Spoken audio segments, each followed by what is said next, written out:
All right, babies. This is today's video. Doing something full on or getting it out of your system. I'm trying to be a bit more catchy on YouTube. The title of this video is doing something full on and getting it out of your system. What does full on mean? And if you guys have been following over the past three videos, I've talked about rituals within our day-to-day activities. I talked about being the constants in our lives versus being a constant versus being consistent. And I also talked about a tentative approach versus a strong, resolved approach. So right now we're talking about something full on and getting it out of your system. Let me explain something. How do I decide I want to talk about things? I really don't sit and make a decision. And it doesn't really come to me. It just more of an observation where I'm kind of doing something. And again, in my day, I do a lot of stuff. I do stuff. I'm studying. I write as well. I play the guitar. I'm programming. I am building a platform that I think has the potential, that I know has the potential to change the world. And I'm learning how to program to get there. I have the skills. It's just right now I need to build the platform. I need to build the mental model properly of the platform. I've built it three times before, and this is my fourth. And I work out and I have goals for myself, or at the very least, if we have the day to kind of do stuff with it. I would rather do stuff I actually want to do that I could reflect on positively and just be happy about it. And about 2 years ago, I realized that 2 years plus ago, I realized that I'm very much disappointed in how things turned out. And so the one thing I decided to do was take every statement I ever made or declaration I ever made, just burn it, get rid of it, and start approaching every day the way it could possibly be. And what happened is, with that out of the way, with all my pre-designed decisions out of the way, everything that could look like anything, everything about life started looking like any possibility. Uh, the better way to explain it is that if you are to look at, for example, I don't know, a relationship with your friend, what are the ways it could be a relationship? Hundreds, thousands, millions. You could be cool, you could be bros, you could be chilling together, you could be just people that have dinner once a month. It just could be anything, right? The spectrum of closeness to we don't fucking know each other is a lot. Uh, most of our lives, the reality around us is designed by our pre it's designed by the statements we make about it. Like, why is the color red called red, not green, right? Like somebody at one point said something, everyone kept it and started using it. And it's the words that we use in our day-to-day lives. It's the words that are passed down that matter in how we elaborate and explore our reality. And normally, we don't really know those details of these words. We don't know the true meaning behind them. We just understand them in context, right? And it happens a lot. What does this mean? You always go give it to me in context, and then you're able to discern what it's pointing towards. But that's not truly what it means. You don't really know what it means. You just know how to use it. And most of the time, we can patch and append words to different sentences and make statements out of them. So I stopped making statements. And I decided all the statements that I had made, I kind of had to discover them and get rid of them. And that flooded with me with a whole lot of possibilities and a whole lot of issues and traumas and anxieties and all kinds of good crappy stuff, but crappy stuff. And ultimately, what I started doing was I started waking up and realizing that without my day being pre-designed by the persona that I have created throughout my life. It is easier for me to explore through it. Time suddenly is no, the day stopped being,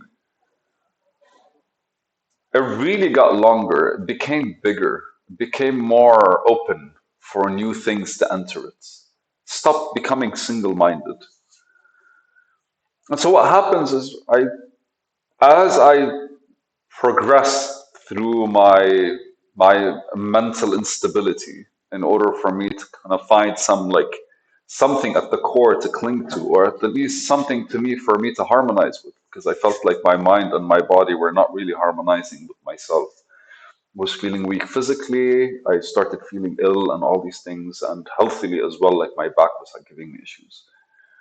And my mind was not never really with me. Like I had to literally like when I'm talking to people, I felt like I'm shying away from the clutter. It's like I'm talking to them, but I'm not really there. Like my mind is kind of like all over the place. Very much like one of those traumatic events that kind of like awaken you or like make you see the world differently.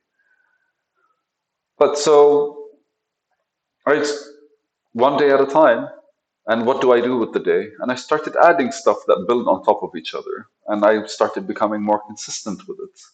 And I started to realize that there are some things I do a certain kind of way which aren't really like benefiting the day, and some things that I'm doing too extreme that are taking away from it. And I started calibrating every single day as it comes until I got to a point where I was like, I need to start back taking mental notes, thinking of stuff.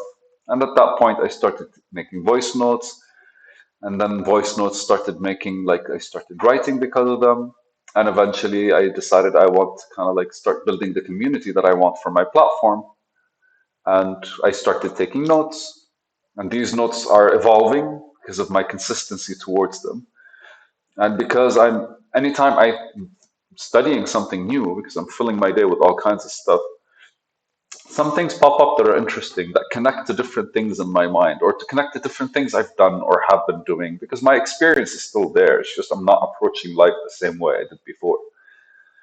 And as I take my steps in whatever it is I'm doing, the more present I am in what I'm doing, whether it's like reading, studying, just like watching a video, even, or even just like watching a character, there's always those small things that we relate to.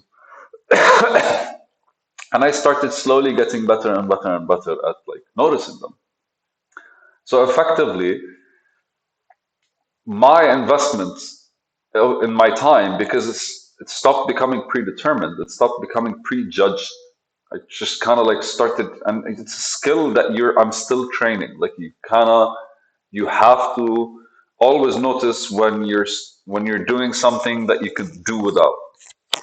And the guy who wrote The Little Prince, I don't know if you guys know the book Little Prince, Le Petit Prince, de Saint-Exupéry or something like this, his family name is George, I think.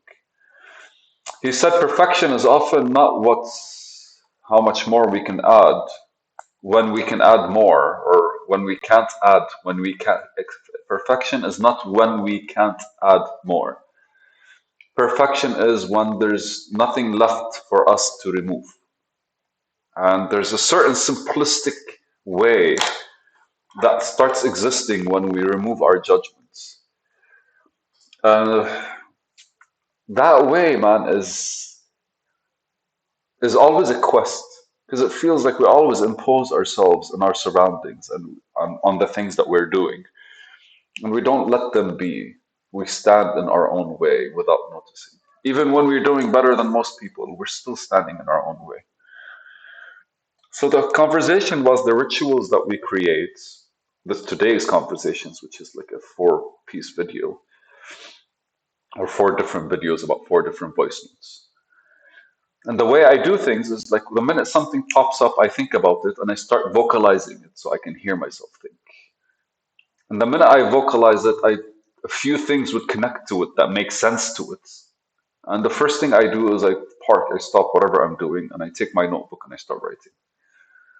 And then when I write it, I kind of like expand on what I wrote and why I wrote it. And as I expand, more comes out. So this 4 video series was literally me going for a walk on the bicycle. And while I'm going there, I was thinking, and then basically I paused and I started writing. And then by the time I reached the place where I wanted to walk, I had already did 2 voice notes in order for me to like take notes for myself and written 3 video notes. And then I have 4 more or 2 more or something. And each about different parts, but they kind of like flow behind each other. So I always recommend like if you're gonna watch something I'm doing, normally just the look at the video, and if you see like my clothes, pick the same pattern the day before the videos that have the same clothes, press play and like flow through them because it becomes a lot more entertaining. One after the other, it kind of like comes out. That's because I sit and I do them like in one day, in one setting. Like I do like 4 or 5 videos in one setting. Sometimes 2, sometimes 7, 8. It doesn't matter. And so I think that's the explanation of doing something full on and getting it out of your system. Because when you pick something that you want to do, the last thing you want is to approach it tentatively. And we talked about this in the previous video. But to truly allow it to kind of like get out of you is the time you're able to kind of give it and allow it to express itself. And when you're giving something else your time, then you get to enjoy the full length of how time passes. And I think that's basically surreal. That's my story. Wow, this is a good video. Uh-huh.